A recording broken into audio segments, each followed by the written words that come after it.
आतंकवाद आतंकवाद है और मजलूम मजलूम होता है। इसमें किसी तरह का कोई फर्क नहीं किया जा सकता। इसीलिए कश्मीर में हुए आतंकवाद और आरएसएस के आतंकवाद किसी को भी सपोर्ट नहीं किया जाना चाहिए। लेकिन बदकिस्मती से आरएसएस के आतंकवाद को सपोर्ट किया जाता है। इसी तरह कश्मीरी पंडितों के साथ जो कुछ हुआ और गुजरात में मुसलमानों के साथ जो हुआ उसमें भी भेदभाव किया जाता है। यानी आतंकवाद में भी एक तरह के आतंकवाद को सपोर्ट किया जाता है और मजलूमों में भी फर्क किया जाता है। इसीलिए जरूरी है कि उन हकीकतों और आंकड़ों पर बात की जाए। आज जिस तरीके से कश्मीरी पंडितों को लेकर पूरे देश में प्रोपगंडा फैलाया जा रहा है और उनके नाम पर एक खास कम्युनिटी के खिलाफ नफरत भड़काई जा रही है, वह हम सबके सामने है। ऐसा करने वालों ने हमेशा ही सही फैक्ट्स एंड फिगर्स को छुपाया है और साथ ही कश्मीरी पंडितों से ज्यादा दर्दनाक हालात से दो चार हुए दूसरे लोगों पर बात करने से हमेशा अपना मुंह बंद रखा है। इसीलिए जरूरी है कि उन हकीकतों और आंकड़ों पर बात की जाए और उन्हें अवाम के सामने लाया जाए, जिन्हें उजागर न करके अवाम को गुमराह किया जा रहा है। तो आज हम इस वीडियो में कश्मीरी पंडितों और 2002 के मजलूम गुजराती मुसलमानों दोनों के बारे में एक एक करके कई चौंकाने वाली हकीकतें आपके सामने रखेंगे, जिन्हें सुनकर आप भी हैरान रह जाएंगे कि कैसे यह खेल खेला जा रहा है। नंबर 1, सबसे पहले आपको बता दें कि कश्मीर में हिंसा में मारे गए कश्मीरी पंडितों की तादाद कुल 89 है, जबकि 2002 के गुजरात नरसंहार में 2000 से ज्यादा मुसलमानों को कत्ल किया गया। तो इन दोनों में जेनोसाइड किसको कहा जाएगा? नंबर 2, 58,697 कश्मीरी पंडित परिवार कश्मीर छोड़कर दूसरी जगहों पर शिफ्ट हो गए, जिन्हें मुफ्त खाना और मुल्क भर में स्टेट व सेंट्रल गवर्नमेंट्स के ऑफिसों, स्कूलों और कॉलेजों में रिजर्वेशन दिया गया। दूसरी तरफ गुजरात में 5 लाख मुसलमान बेघर हो गए, जिन्हें शुरू में रिफ्यूजी कैंपों में रहना पड़ा और जब मोदी ने कैंपों को बंद करवा दिया तो उनकी जिंदगी सड़कों पर आ गई।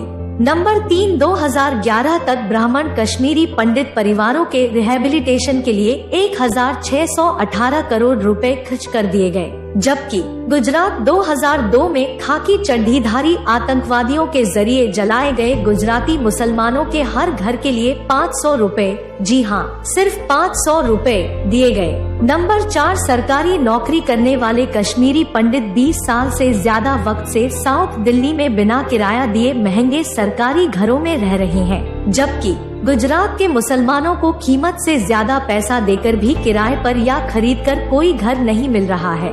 नंबर 5, कश्मीर छोड़ चुके कश्मीरी पंडितों की कश्मीर में मौजूद प्रॉपर्टीज की कम कीमत पर फरोख्त को रोकने के लिए the J and K migrants immovable property preservation protection and restraint of distress sales act 1997 फीट और J and K migrants stay of proceedings act 1997 फीट जैसे कानून बनाए गए, जबकि गुजराती मुसलमानों को अपनी प्रॉपर्टीज को बेचने और अहमदाबाद की झुग्गियों में रहने पर मजबूर करने के लिए डिस्टर्ब एरियाज एक्ट जैसा कानून बनाया गया और साथ ही यह भी कहा गया कि हिंदू ऐसे मुसलमानों से अपने घर नहीं बेच सकते। नंबर 6, 1990 की दहाई में कश्मीर छोड़ चुकी हर कश्मीरी पंडित फैमिली के एक मेंबर को द जैसी केंद्र सरकार की यूनिटों में सरकारी नौकरी दी गई और आज उन्हें रिटायरमेंट के बाद पेंशन भी मिल रही है, जबकि 2002 नरसंहार के किसी एक भी पीड़ित गुजराती मुसलमान को एक नौकरी भी नहीं मिली। इसके बजाय सालों तक उन्हें जेलों में रखा गया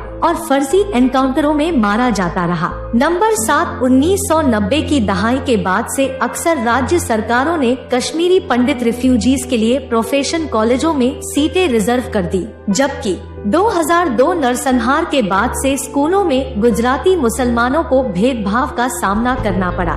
नंबर 8, एक और चौंकाने वाली बात यह है कि कश्मीरी पंडितों को टैक्स नहीं देना पड़ता और यह फैसला मनमोहन सिंह की सरकार में जारी किया गया था, जबकि भेदभाव के बावजूद गुजराती मुसलमान सख्त मेहनत करते और सभी दूसरे लोगों की तरह टैक्स भी देते हैं।